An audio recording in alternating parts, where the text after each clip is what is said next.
creature stands on long stilt-like legs, antennae hanging from its head like a woman's hair, white and curled at the tips. It is no more than 5 steps away from you. The segmented antennae move with apprehension, searching for something that's not there. Reed-like tufts stick out of its joints. As the insect moves its forearms, it produces a faint hiss, like a reel-to-reel machine spinning after the tape breaks. The hiss is different from the strings you heard before. It says something else in a lower pitch.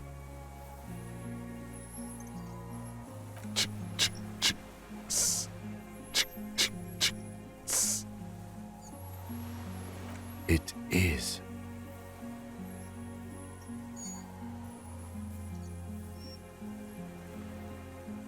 You glance over your shoulder. The lieutenant holds a piece of milled aluminium. He begins to pull it open extremely carefully. It's the camera. We need a photo. No one will believe us. From the corner of your eye, you see a sudden cascade of motion ripple through the phasmid's limbs. A series of ultrasonic clicks fills your ear. I am not palatable. Do not eat me. I am afraid. With the sound of metal sliding against metal, the lieutenant reveals the lens. The glass glints in his hand as he begins to slide in an ampoule. You see the phasmid turn to him, its mandible antennae reaching out. The motions are quick, sudden. Something cracks in the lieutenant. He's letting his pride get in the way. The ampoule will produce a loud hiss. You're right, it could scare it away. I need a better moment when it's not looking. I'll wait. I'm on standby, he thinks, his hands sweaty around the machine.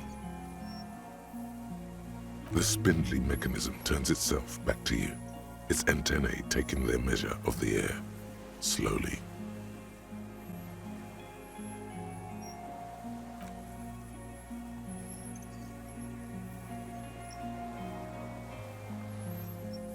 A sudden chirrup fills the air.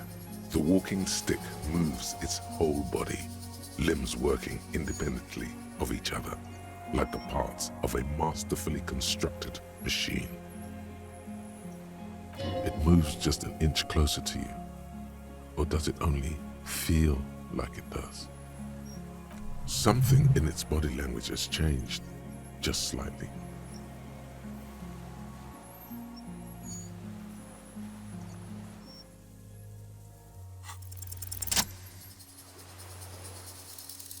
Slowly, with your breath held, you take 2 small steps toward the phasmid. The creature lets out a series of ultrasonic clicks that swarm around your head like swallows. Like laughter, a sort of happiness. The tracheal system on the creature's abdomen expands in front of you to take in and expel air. It's smelling you. Hissing and clicking, it extends its mandible-like antennae to greet you. You're right below it now, looking up at the colossal chitin of its white limbs. The head of the creature is crowned by reeds, and its eyes are like small droplets of water.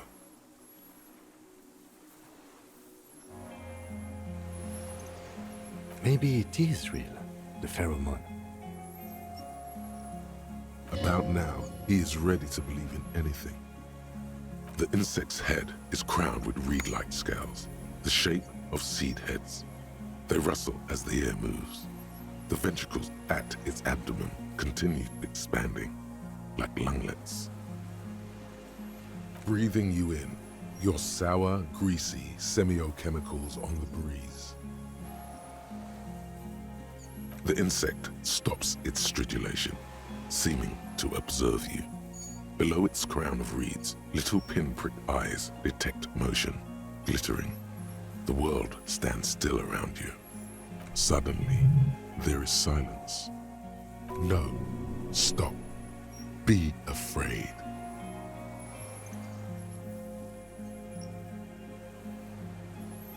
As you do, the invertebrate comes to life, its limbs moving independent of each other, as if each has a mind of its own. They are white, like stalks of porcelain, knitting above you, praying to you.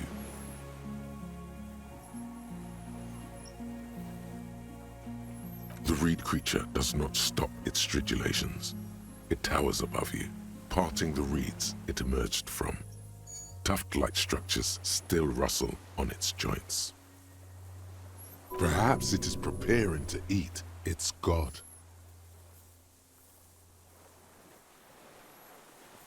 No reply.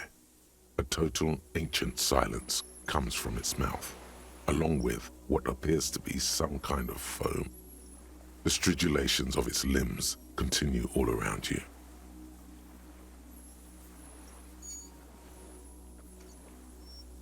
You were right. Little bubbles form on the mouth parts of the creature, on its segmented lower lip. It looks to be foaming, slowly. The foam is white, then yellowish. The faintest smell like you've never felt before, like burnt roses. Careful, it may be poisonous. The foam slowly turns a darker shade, like burnt caramel, as the insect moves its mouth parts, masticating. The little bubbles begin to burst, one by one, letting out that same smell, like summer burning. Apricot blossoms, white blossoms erupting, a sensation like cold hands on your face.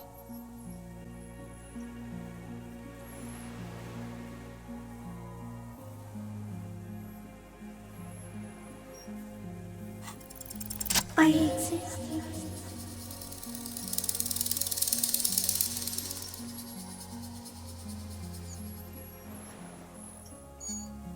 Tell me what it's like for you.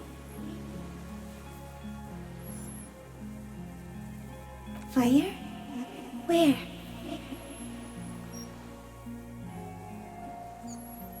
I do not have fire inside me. In me, there is not even blood, but lymph, like sap from a wine palm. Now, I will tell you what it's like for me. For me, it is a series of half-lit images, a kind of darkness, being intruded upon, transient, dim, moist. Shapes of plants and animals, and internal sensations. A swarm of sounds, tiny vibrations on the inside of my forearms. All speak of complexities totally beyond my understanding. I am at the end of a narrow funnel, weightless, so light it only feels like something to be me. In truth, perhaps I'm nothing. I certainly do not have a soul, and if I did, it would never burn. Are you sure?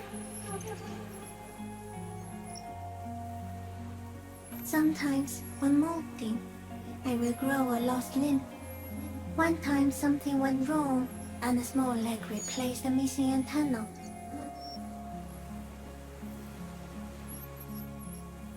No, the leg tried to move around independently, making it hard to walk.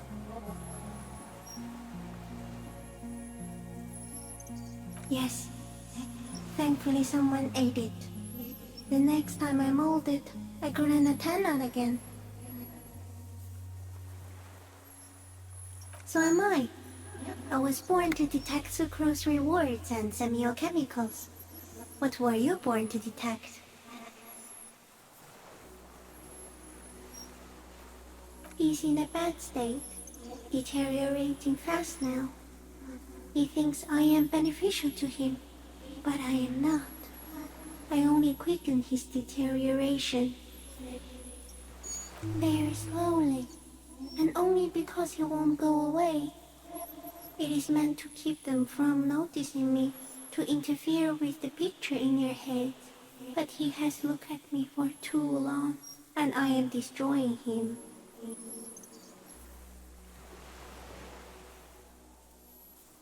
No, you're awake.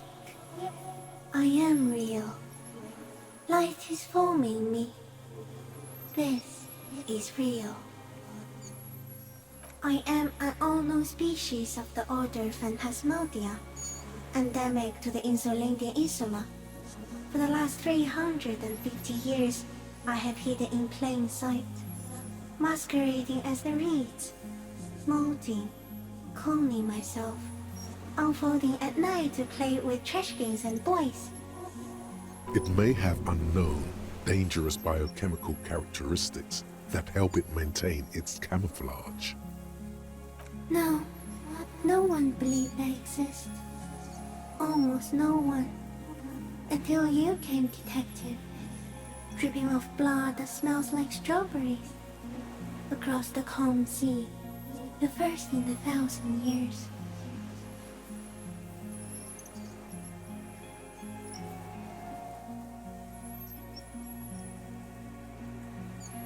I have stayed hidden through 4 forms of government and 2 scientific revolutions until I was accidentally discovered by a detective of the citizen militia in Rebelshop, district of Martinez, March 51.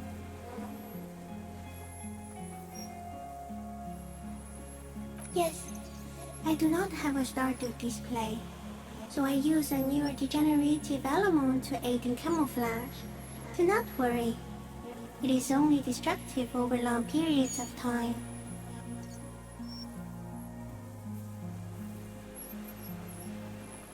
The deserter. He's been here for a long time.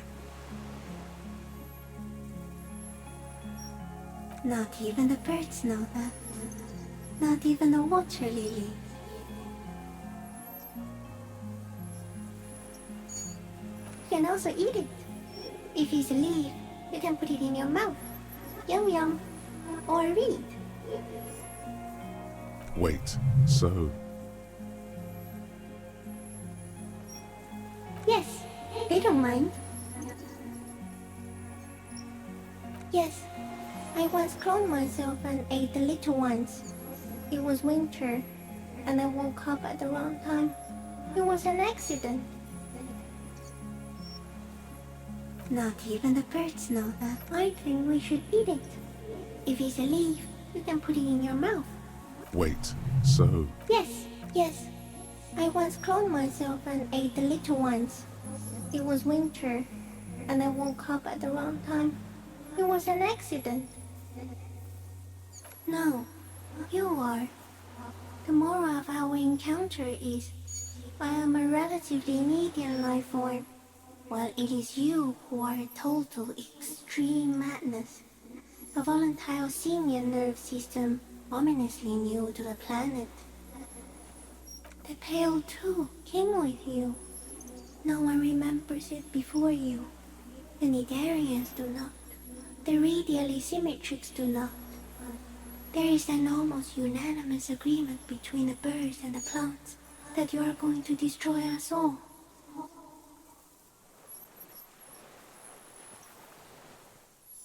It is a nervous shadow cast into the world by you, eating away at reality. A great, unnatural territory. Its advent coincides with the arrival of the human mind. You're a violent and irrepressible miracle. The vacuum of cosmos and the stars burning in it are afraid of you. Give me enough time, you will wipe us all out and replace us with nothing. Just by accident. We suspect it will be something like the oxygen holocaust that wiped out anaerobic life 2.6 billion years ago, when organisms first started breathing. Only much worse. Instead of air, you exhale thoughts. There are no trees that eat thoughts. Everything your eyes touch goes back there, behind the nose mirror. What if you blink? Are we still here? Please don't blink. What if he misplays us all one day, or just forget.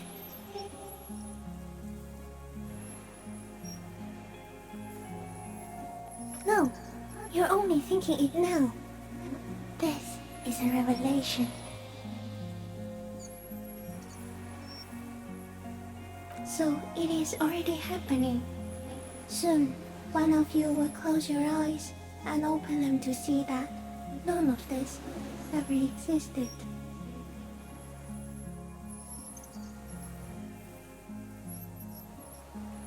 No, the pale too. King, it is a nerve. You're a violent. We suspect. Instead of there, you... Everything your eyes touch goes back there, behind the nose mirror. Please, do not do that again. Please be. Or one day, one of you will close your eyes and sigh, and open them to see that none of this ever existed.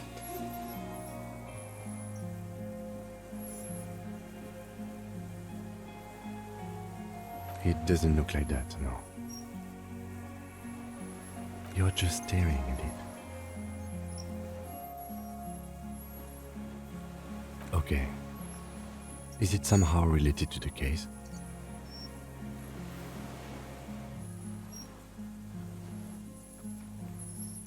I think we should take the picture, and then you should back away from the unstudied species.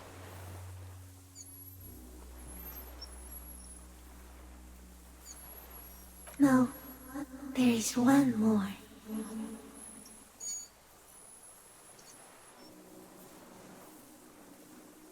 Thank you. I also have one more thing to say to you before you go. That woman, turn from the ruin. Turn and go forward. For all mankind.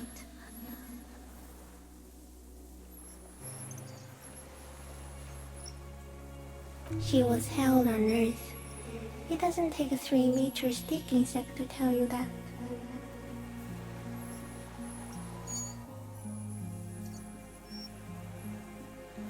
Okay.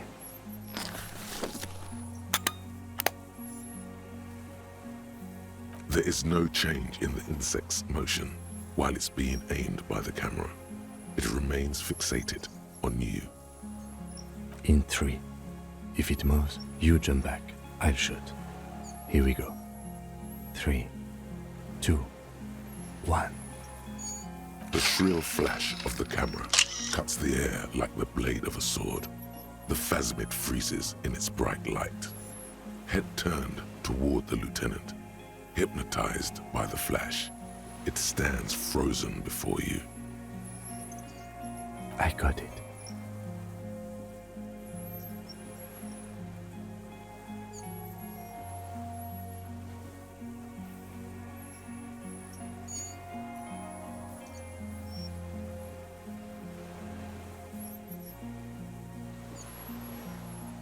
The antennae hang from a great height.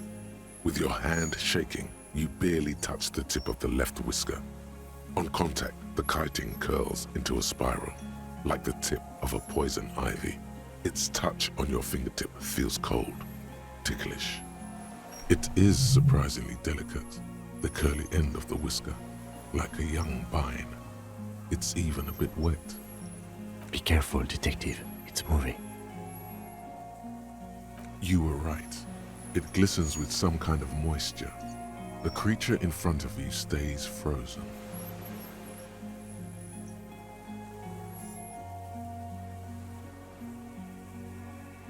The limb before you is incredibly light, like eggshell.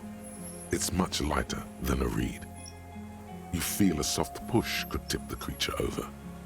Its hollow exoskeleton collapsing. Warning.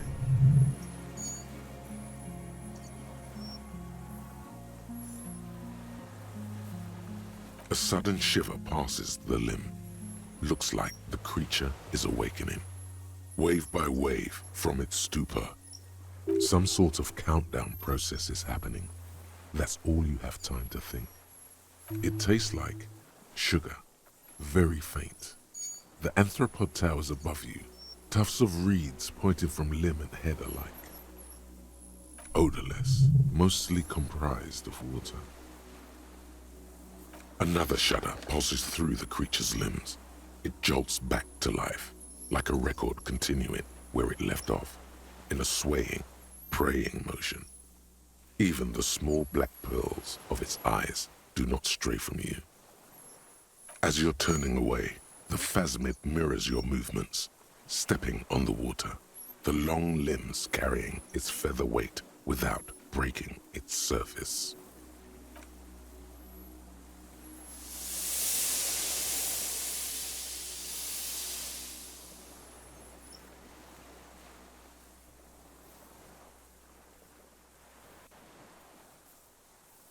And just like that, it's gone, skating away across the sea's calm mirror like a skipping stone, leaving nothing but circles on the water.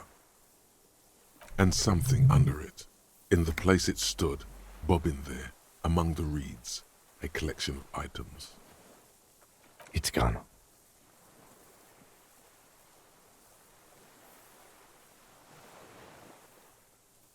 Apparently, yes, like a water strider. Only, I've never seen anything like that in my life. Looks like a nest of some sort. We should have a look. What now? In some kind of strange, semi-catatonic state. Our suspect is not looking so good. We need to check on him.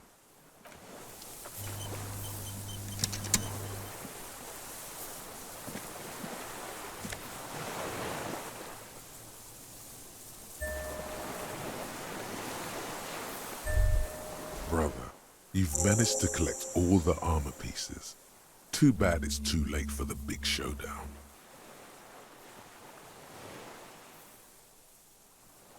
It would have looked very impressive. Still, you found it all. Now your mortal coil is completely protected. Few cops are this futuristic.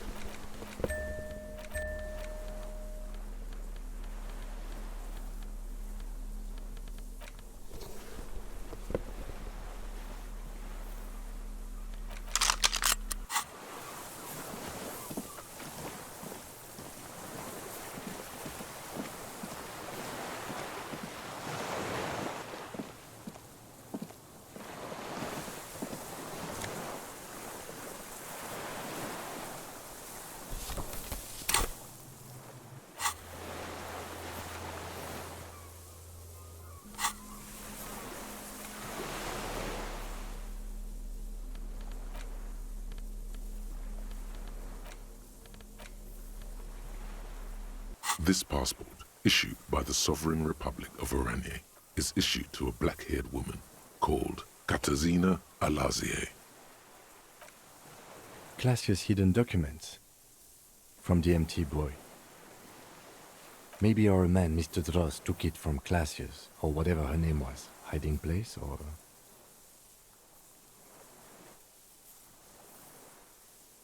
Like a magpie? What a coincidence. Then it would also have collected the other objects, which would be highly unusual. By now, the lieutenant has accepted your unusual methods. I can see how the helmet could wash up on the island, and the scope. Maybe Mr. Dross lost it, but to seek this out would be very unusual behavior for an arthropod. Would it? Maybe it was simply curious. An octopus belongs to a very different class. It's not even an insect, it's a mollusk. But yes, I see your point. She said it would be for Anouk Meyer-Smith. Anouk Meyer-Smith. Katarzyna Alazie was supposed to be her real name, where Klasia comes from. Remember? God damn it.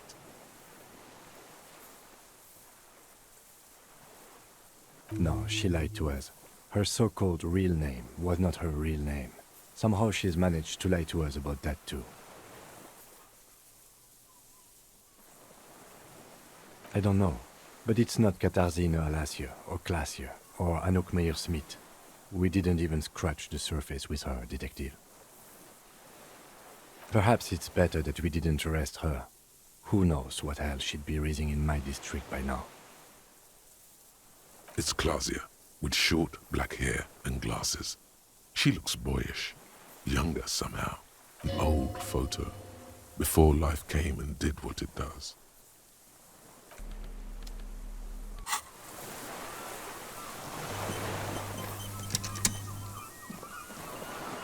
What is it? What do you want from me? I can't go. Something is very wrong with him now. See. Mr. Dross? The man does not respond. He keeps staring, black eyes glazed over and bulging from their sockets, his gap-toothed mouth shaking with fear and longing. The plastic cape feels coarse. A light shiver passes the man. Other than that, no reaction. He feels small and frail. He's going into some kind of psychomotor immobility. The good news is, this solves our transportation problem, doesn't it, Mr. Dross? The trembling mouth appears to sigh. Between this and the broken tire he's used for a boat, I think it's safe to leave him here, while we go and get help. It will need to be medical first, I'm afraid. Old age and shock.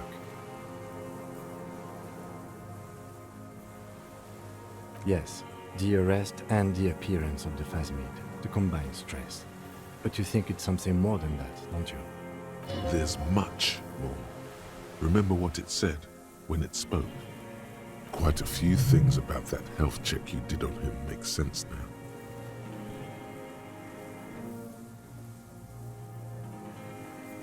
You should be more careful, detective. Are you sure it wasn't having an effect on you?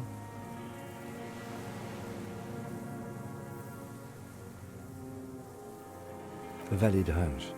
Long-term exposure to something like that could be neurodegenerative. Also, please be careful when approaching unknown species in the future, detective. He was energetic and articulate. After all these years alone, with little hygiene or medication, I would expect worse. It does not seem to be animated now it's left. Honestly, I'm ready to believe anything at this point. Maybe it is psychoactive. I mean, why not? It's 3 meters tall.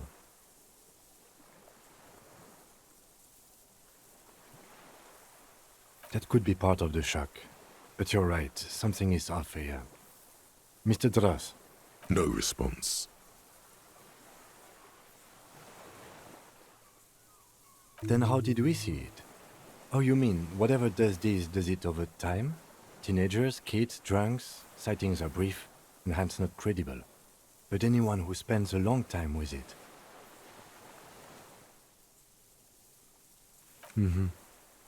Mr. Dross, have you ever seen a stick insect pretending to be the reeds? The The doctors will have to look at this. I hope your station has better medical personnel than 57. This is a little advanced for a nurse. He did seem distressed when it finally came to arresting him, like he didn't want to leave this place, and the insect maybe. I have absolutely forgotten to take notes. I hope I remember all of this. This will be one hell of a report. Thank God we have the photo. No one would believe you without it. He stares into the reeds. Your words don't stir anything in him. Perhaps you should. I lost. He turns his eyes to the reeds again, as he's done so many times. Beige and white stripes. He lost the scope. Then it somehow made its way over there. With the help of a magpie phasmid. This site is a T9, Mr. Dross. Was it attached to the rifle when you made the shot? Silence. Not even a sigh. You've gotten all you will out of this poor bee. No reaction. His breathing is slow, and he appears very old all of a sudden. Around 80. Did you take this passport and other papers from a boy on the coast? The spirit. He hears us. The spirit? No reply. He's gone again. Try something else? We got him back for a moment.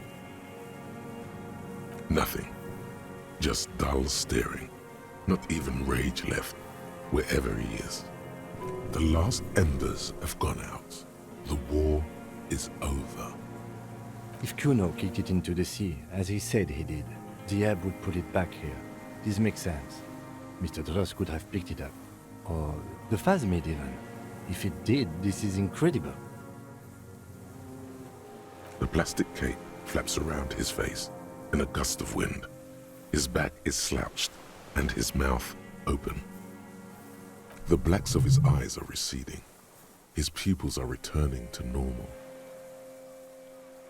We should think about getting back to the mainland. To get help. He'll be safe here, if we don't take too long.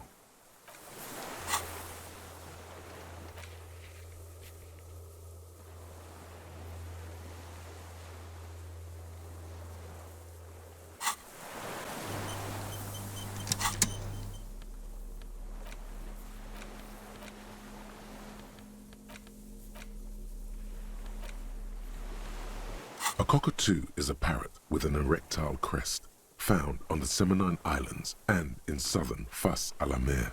Known for their intelligence and general precociousness, cockatoos are popular birds in aviculture. However, they often exhibit various behavioral issues. This book talks about the delicate nature of toos, as well as introducing some of the most popular species among the bird enthusiasts. The funeral cockatoo, the major majestic cockatoo, and the most common bang-bang cockatoo. It's colorfully illustrated. Where to even begin? All cockatoos are known for their needy natures, requiring attention for at least 2 full hours a day. They love to talk and have been described as lovable clowns who just don't know how to wrap up. Pet owners also report moodiness, loudness, and hostility as recurring issues. If left unsatisfied, cockatoos may scream non-stop, pluck their feathers, or become aggressive. It is not recommended to get a cockatoo if you're not able to cook them food every day and give them the full care that they need. These birds will never understand that you have a life of your own. You're right. Cockatoos are magnificent creatures. They love to perform, cuddle and show off, and will even scream for fun, often as loud as up to 135 decibels. Ouch, that must hurt. Not great for the neighbors. Performing, yes, birdie. This is a yellow-tailed black cockatoo. Its specific name, Psittacus venereus, relates to its dark and somber plumage. This bird looks as if dressed for a funeral, 24/7. There is something indisputably ominous about it. Ooh. Perhaps the most impressive of all the species, the endangered major majestic cockatoo, is often described as the most flamboyant bird in the jungle. Its pink-colored wings and flowing crest embellishing its proud and bumptious nature. In the words of poet-explorer Sir James Fournier, few birds more enliven the monotonous hues of the verdant forest than this big, bold, and beautiful species. It must be glorious to behold, dark pink and snow white. Despite its banging name, the bang-bang cockatoo is actually the shyest of the species, common in almost all Seminoese forests, as well as zoos and homes all over the world. Its plumage is mainly gray and white. The Seminoese name, bang-bang, is thought to be of onomatopoeic origins. Yes, but all those cockatoo species are so different. Which one are you?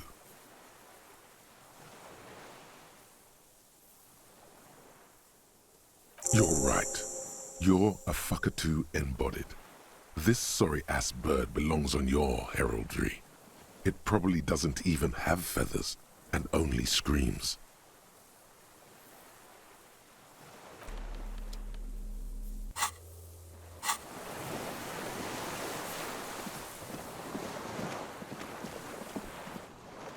ICM? This feels familiar somehow. Insulindian Citizens Militia. It's the official name of the Communards Army, the black and white army of the revolution. Sounds an awful lot like. It does. The RCM may descend from the ICM. It's impossible to say. It was chaos after the war. The name was good for getting people to join us. Revachol West was mostly workers and criminals. Nice political thoughts rush through your neocortex.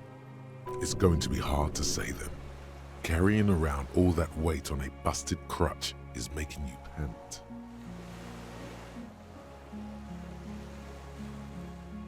That's just a coincidence, officer. The Co-Mail was founded in '32. No, an upside-down star. With its horns in the sky, the symbol of the commune. No, that's the uninhabited archipelago. A DeLorean-era symbol of Insulinda, known as the face in the sea. After 44 years? That's not nearly enough to hide what happened here, Lieutenant Gefreiter. One of these barrels was still leaking fuel, as you saw. The city is full of things like this. Old bullets, guns, fuel.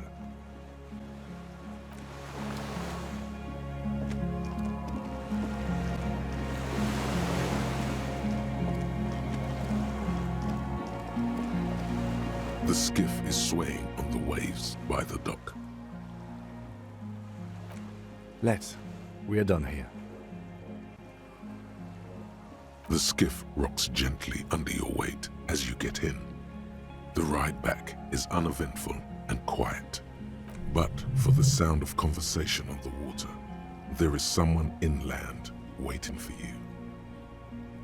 Two men and a woman stand on the concrete square of a nameless village, looking at a small yellow boat as it draws closer. The sea is calm. You reach the jetty and climb out of the skiff.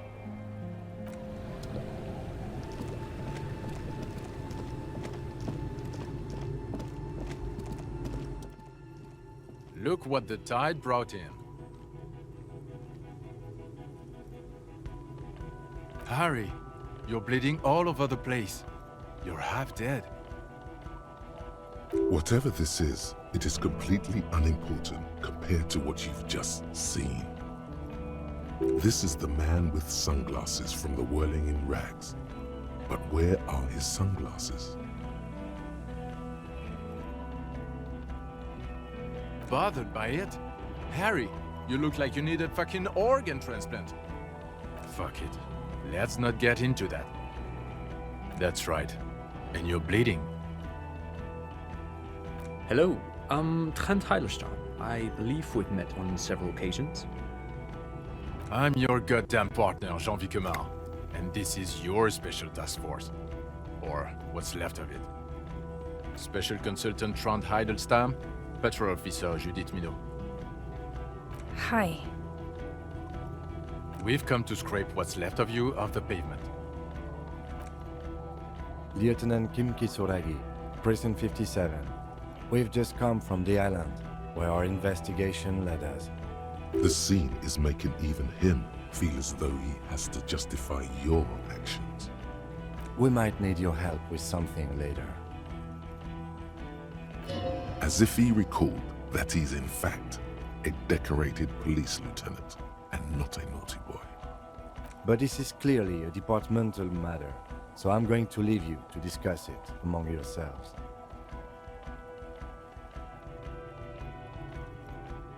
It's good to meet you, Lieutenant Kitsuhagi.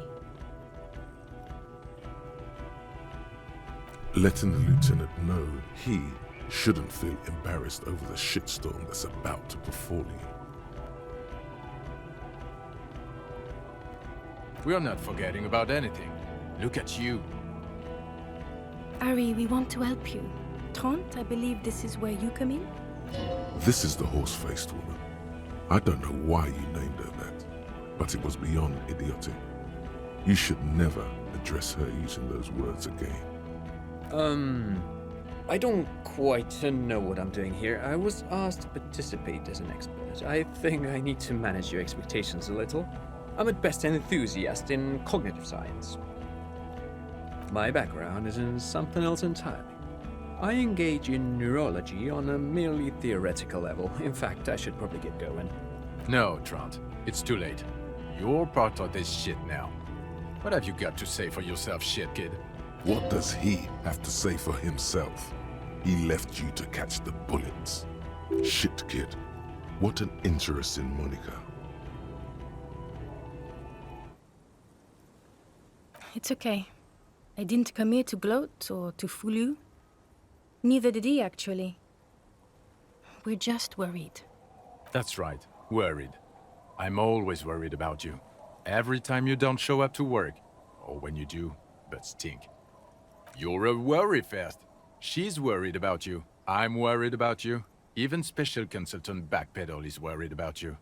Everyone worries, instead of working. He's got a very, very solid case there. Actually, I've been trying to find a good moment to tell you.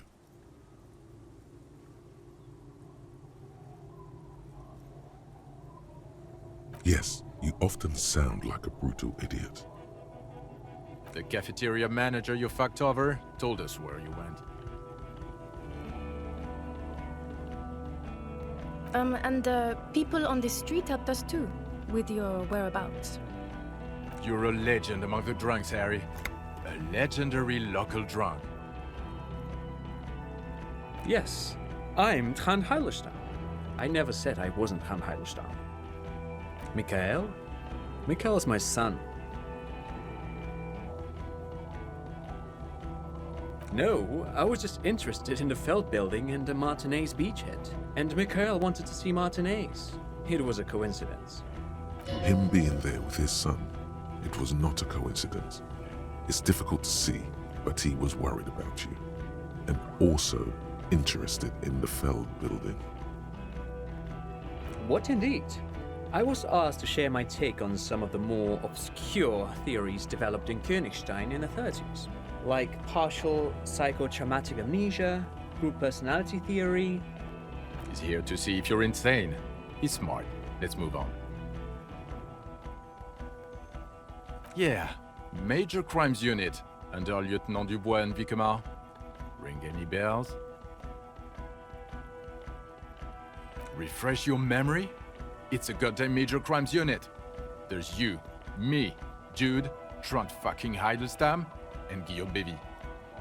I'm technically just a civilian advisor.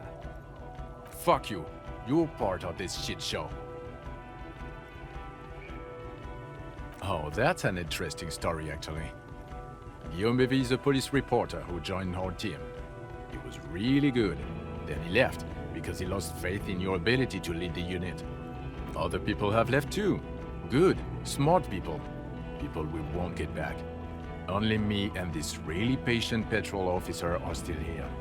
And Trant, because I'm forcing him to stay. Is this Guillaume Bevy blonde and partial to sunglasses? See? There! He's getting it. I was impersonating him. Look at me, I'm G-Baby. It was going to be funny. But then, you really did have brain damage. So, not so much anymore. He sincerely thought it was going to be amusing for both of you. Do? It's a Major Crimes Unit. We clear the desk of cases so Precinct 41 doesn't look like the worst station in town. We're shit tier now, Harry. Because of you. The 41st isn't...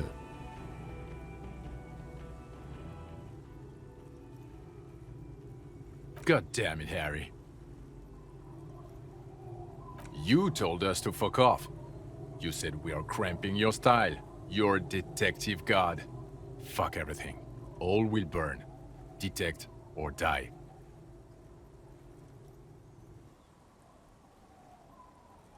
Sure. You're not a superstar law official. Talk on the town is your Guillaume le Million reincarnate. I know this shit. Nothing has changed. The bells aren't ringing because you have brain damage. Trant, this is where you come in. How bad is it?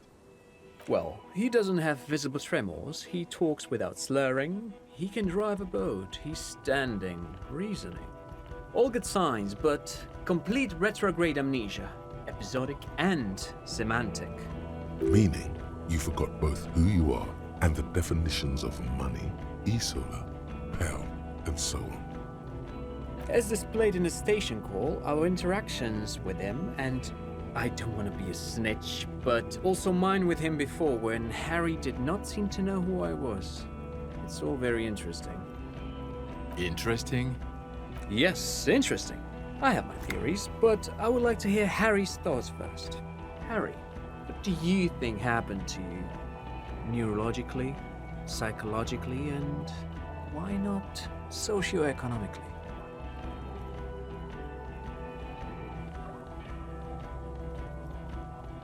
Psychotraumatic amnesia? Trant? I can go for that. Shit, kid is a broken man. Always has been. Who isn't? I know I am. But you know what? I keep my shit together. Also, I know a person can't wipe their own mind, however traumatic it gets. That doesn't happen. You're lying. Or insane. Or both. But Detective Vigmer, he has blanked out before. Yes, a couple of times. After some of the more serious benders. One was after the two drunks case, the other when we looked into that mirror. So you don't remember not remembering. Beautiful. Interesting. So at first he dipped his toes into it, prepared.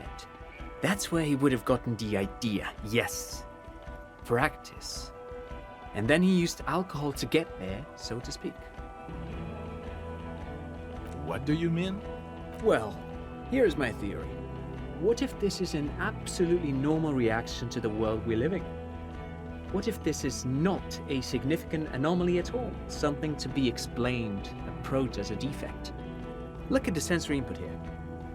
Look at the ruins, the neon. Listen to the radio, the multitudes, the people. Live here for 40 years.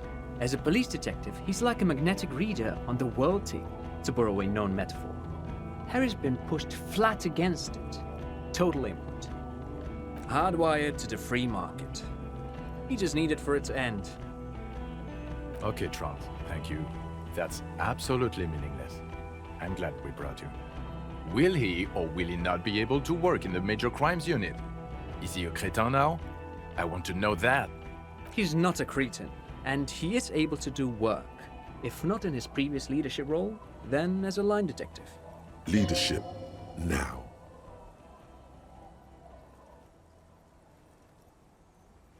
No one even mentioned that. I misphrased my question.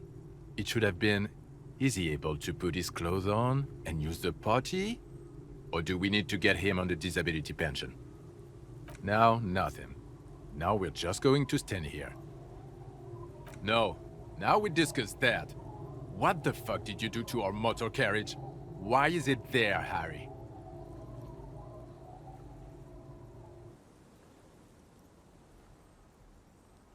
So refreshing. It just admits it. Thank you for your honesty. Thank you for destroying 45,000 real of police property. That's coming out of everyone's payslip. It doesn't matter. Your badge, Harry. Show me your badge. In a rush to demonstrate your badge, your eager fingers can't sustain a grip on the smooth plastic, and the badge slips out of your hand.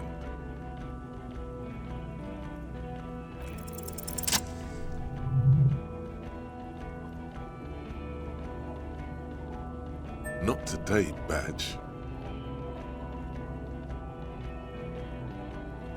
You got it all right. You're showing it to him, victorious. There, see him, the badge. And your gun? As if having your badge and gun are natural states, not achievements. What is it with all these material objects? Phew, he has it. And he didn't drop it. You're drunk like a bum, Harry. Put that thing away before you kill someone. So you forgot to drink? I don't buy it. Why do you smell like a corpse then? He's wounded. It's been a long week and he's handled an actual corpse.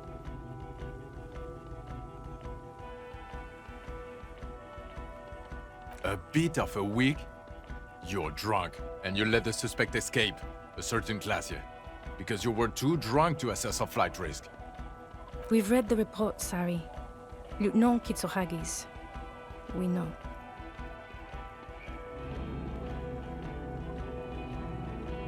Oh well, if she was nice.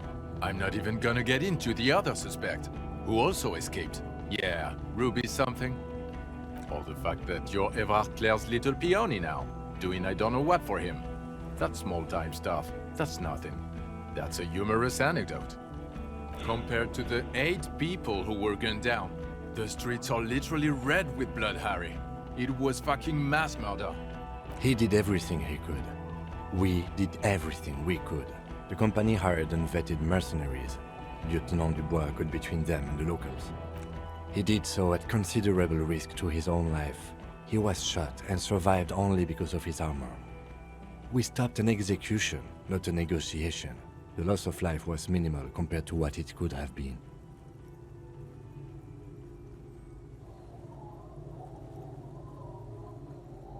Don't make this harder for yourself.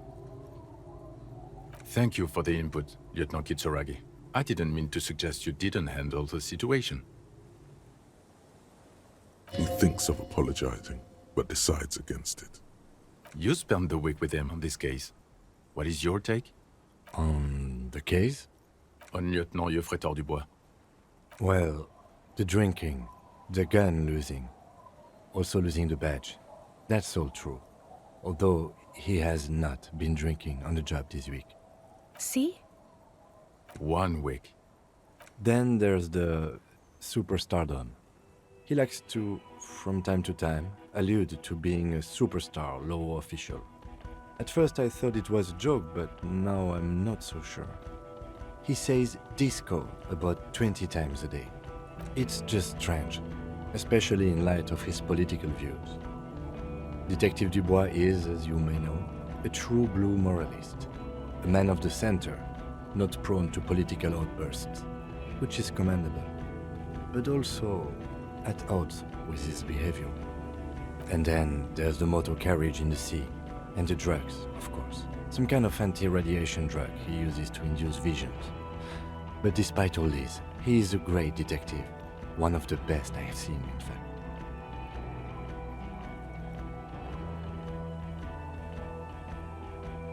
He can talk human beings into telling him everything, and he doesn't stop. In all the time I've spent with him, he has not once stopped pursuing leads, however far-fetched and tangential. He is tireless, madly driven.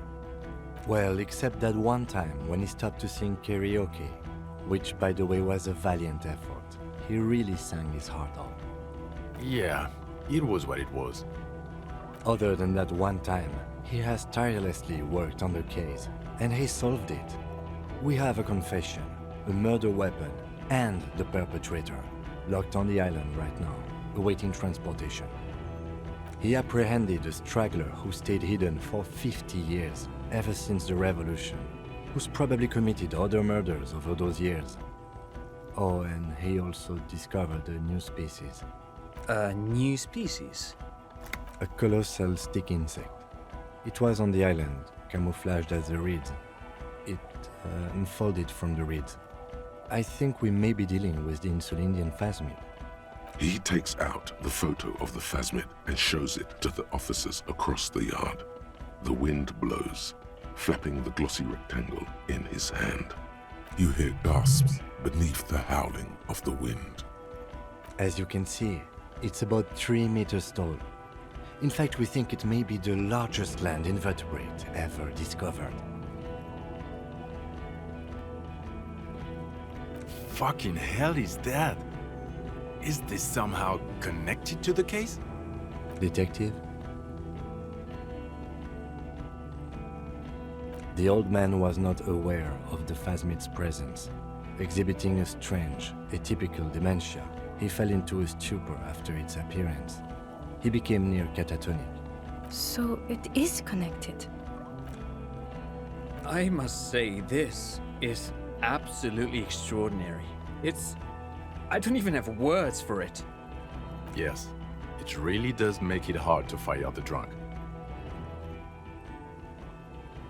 This is a very, very sad man who has just seen something that's made him forget his sadness. Now you make your case. Now is the time. Now or never.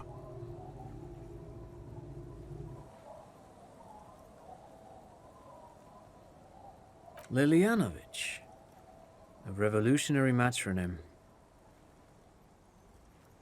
The custom started in Grad, where they have patronyms, Krasovich, Lasovich, etc. The revolutionaries saw this as a chauvinist atavism, so they used matronyms, derived from the mother's name instead.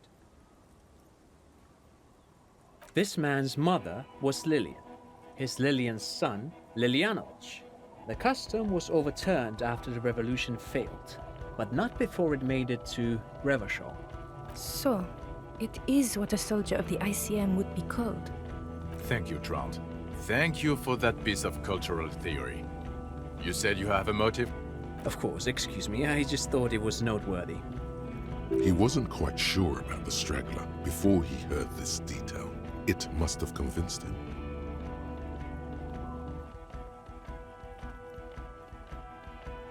Jealousy?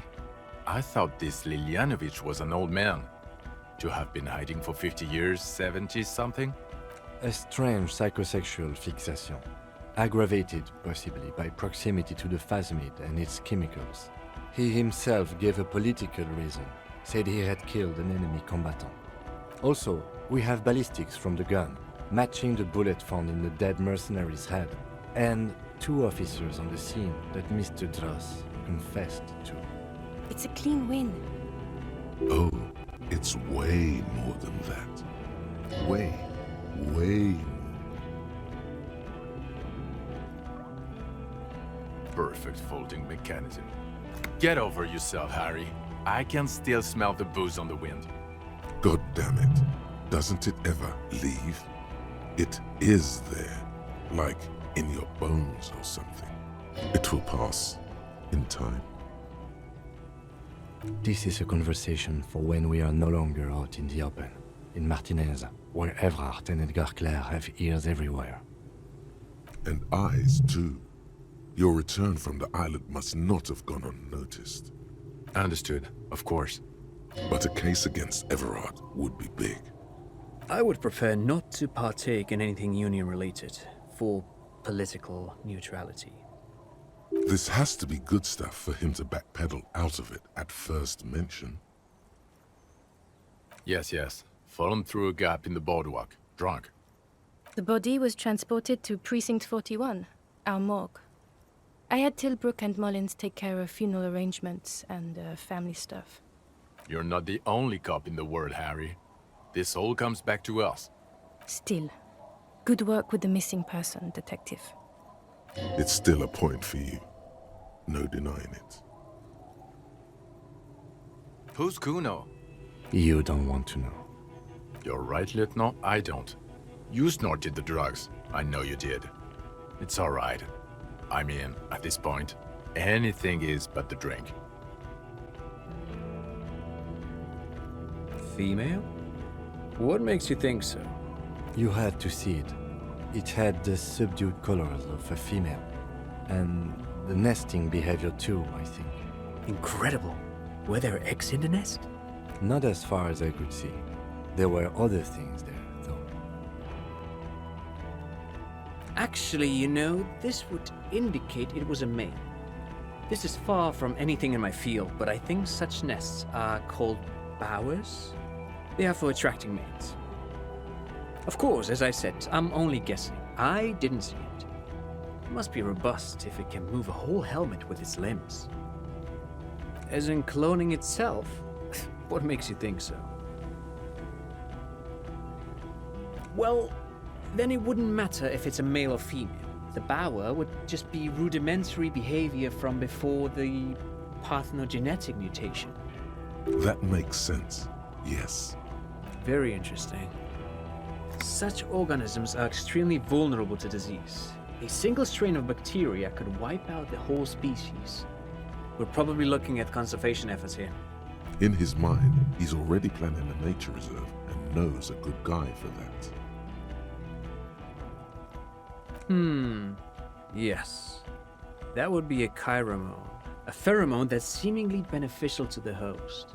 It usually stimulates the affected nervous system. Not a human's, of course, but perhaps a predator's?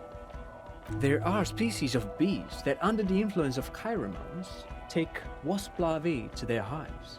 Ants do the same with aphids, thinking they're... Do you think this is how it stayed hidden? Nothing is off the table. But I want to stress this. The find does not have to be connected to the case. The case is 100% prosecutable, without any pheromones. Of course, Lieutenant, of course. We should treat the case and the phasmid as completely separate from each other. People are not going to. They're not going to go for this speculation in the constabulary. Yes, but also reed-colored, beige and brown, a little green on the outside.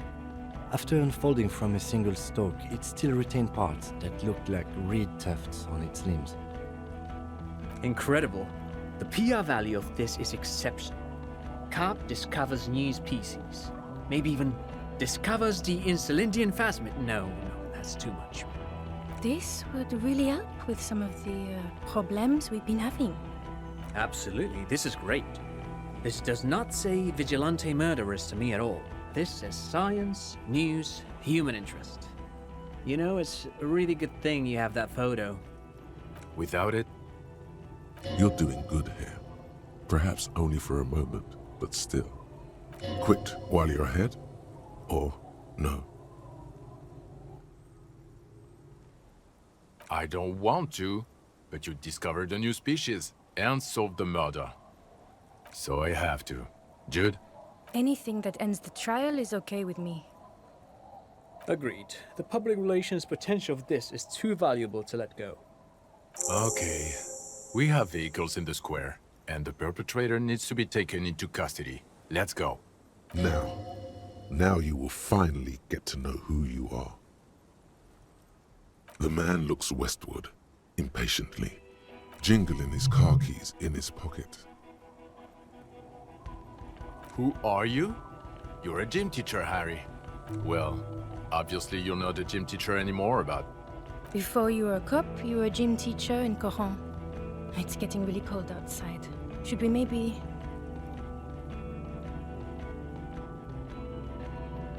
Harry, it explains everything. The running around, the jumping, the shot put, your inexplicable facial hair. The fact that you don't seem to know what homosexuality is.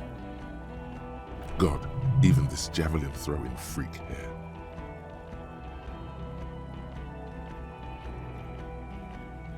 In your 20s or late 20s, you've really let yourself go since then. Yes, you taught gym in Coron. I believe that's the term. Taught gym at a high school.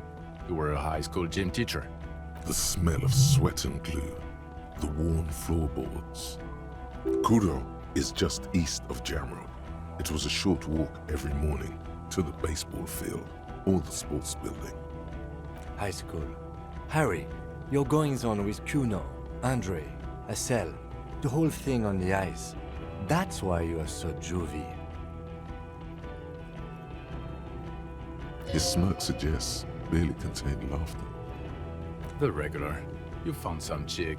She inspired you to fight the big fight, be more than you are, all that. You, every morning, walking from Voyager Road to teach gym. She, leaving for the academy with her spring coat on. The air filled with the smell of smoke and raspberries and incredible hope. An ocean full of hope. I knew it. I knew no normal human being can run like that. He's an honest-to-God gym teacher. It's not a mystery. Some chick fucked you over. Also, you were drunk. Dubois. It was Dora Ingerlund, I think. You've said her name. But you weren't married. You were engaged. Something like that. Half Vasa. Vasa is where beautifully and impossibly blonde people come from. No one is married anymore. This is Revachol. God, I don't know. 6 years ago? She was way before my time. 6 years and you haven't gotten over it. What the hell is wrong with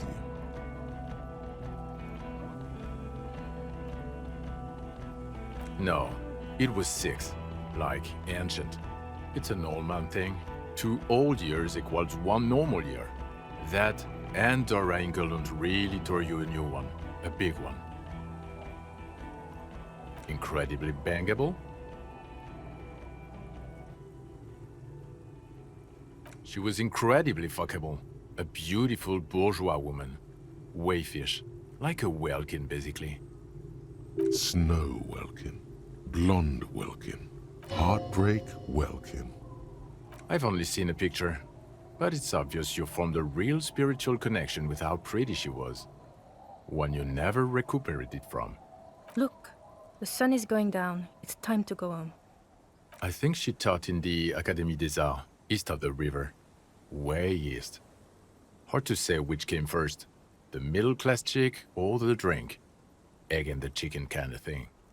My point is, you need to see a psychiatrist about this shit. Not a psychologist, several degrees harder. Is there something harder than a psychiatrist? A forensic psychiatrist? Go talk to that. In other words, he's heard enough about this. Us? We're the bloody murder station. Haven't you heard? We're the bad guys. No one likes us. That's not true. Jamrock is too big for one precinct. You're just understaffed, and everyone respects the 41st. You have Captain Price. Thank you, Lieutenant. You're being kind. It is an understaffed station, and the district is too big, which is why we need to... Get back to it. We left Torsen and McLean to run the Sea Wing. It's not good. Mac the Torso Torsen and Chester McLean. They're not fit to run a wing. Believe me. Things are shaky as it is. They are damn iconic though, Torsen and McLean. Yeah, not like us. 2 clinically depressed old men. Where's the contrast here? We're garbage. God. There are 4 wings, Harry. A, B, C, and D. We're in C. It's made of losers and clock punchers. You and I reconceptualized it as a task force. It was a mistake. There's also a lot of outside help involved, not only me. Other losers too. He's anything but a loser, although he would like to be seen as one. It's cooler that way. Ptolemy Price? He's the son of the old Price, one of the founders of the RCM. He's one of the most highly regarded men in the force. You're lucky. Somewhere under the curved roof of a former silk factory shaped like a ladybird with 2 chimneys, Police Captain Ptolemy Price sits behind a heavy wooden desk. Resident medic Nix Gottlieb pours him coffee. It's silent in the captain's office. They speak of change, the city, the tension on the streets. They speak of the events of April and the blood on the streets in May. So he remembers that. Yes, there may have been a raid on some churches. It wasn't good press. Shooting up churches never is. I was out of town, to be clear. Our enemies were hiding in a church, to the best of our information. That's it. I'm not talking about this anymore. Your security clearance is shit tier right now. You have to wait for it to go up. He means it. The RCM and its enemies will not be discussed on this coast. Your clearance will not go up while you're within earshot of the Union headquarters. Okay, it's not the bloody murder station. It's an old converted silk mill with green desk lamps and coffee corner. A lot of good people work there, hard, every day. Jamrock is the largest ghetto in Rivershoal. Faubourg, technically, but it's divided into 11 districts. Jamrock only has us. The press will blow over. Jamrock is lucky to have you, and it's often considered to be the greatest of the districts. You're lucky to have it. Thank you again, Lieutenant. Who is Lena? Well, good luck finding her once we get back. She and her husband were conducting the search for the Phasmid. It's their discovery, in part. I'm sure we'll find them. They should know as soon as possible. It would do you good to deliver some positive news for a change. She is going to be over the moon. Well, first I will go back to my station and write the most detailed report anyone has ever seen. It will have to be good to cover all these. Then I will have a serious talk with my captain. Detective, we just stopped a small-scale war. Something is happening to Rivershoal. I don't know what yet, but it's going to be a hard spring for the RCM. We need to get ready, infiltrate, investigate. Talk to Captain Price? I'd rather not ruffle the feathers of two captains with my doom-mongering. Work with Price? I'm flattered, but I don't know if I... Would fit in, and crazy enough, can take the stress. He doesn't know how to finish the sentence. This truly came as a surprise to him. Not a bad one, but he's at a loss. Flattered? You're Lieutenant Kitsuragi. We would be flattered if you even considered. I would have to tie things up in GRIH first. But, I mean, whatever is coming, Jamrock will be more central to it than the harbor. And we also have a huge caseload, Lieutenant.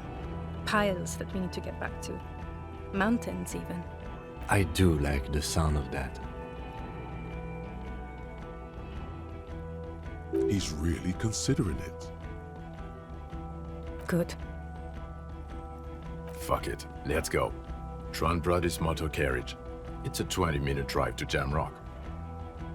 Under the evening sky, the great district turns on its lights. A chessboard of wooden houses, 80,000 living souls inside.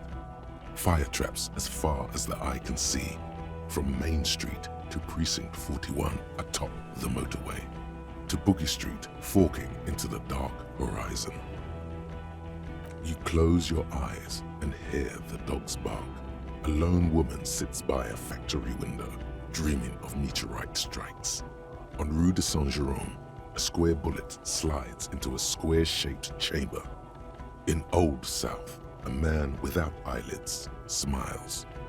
Spring has come. It's time. Dawson? Yes. McLean? Yes. Heidelstein? No. Vicmere? Yes. Dubois? Of course. Really? Nick Gottlieb looks up from the list. I hear he's unstable. You say that like it's a bad thing. Captain Potomny Price gestures with a ballpoint pen. It's dim in the office, and the curtains are drawn. Harry's our man. He'll pull through. When he does, he'll side with the RCM. Understood. Gottlieb returns to the list. Minot? Of course. Wonderful. Then can we please just go back to Jamrock now?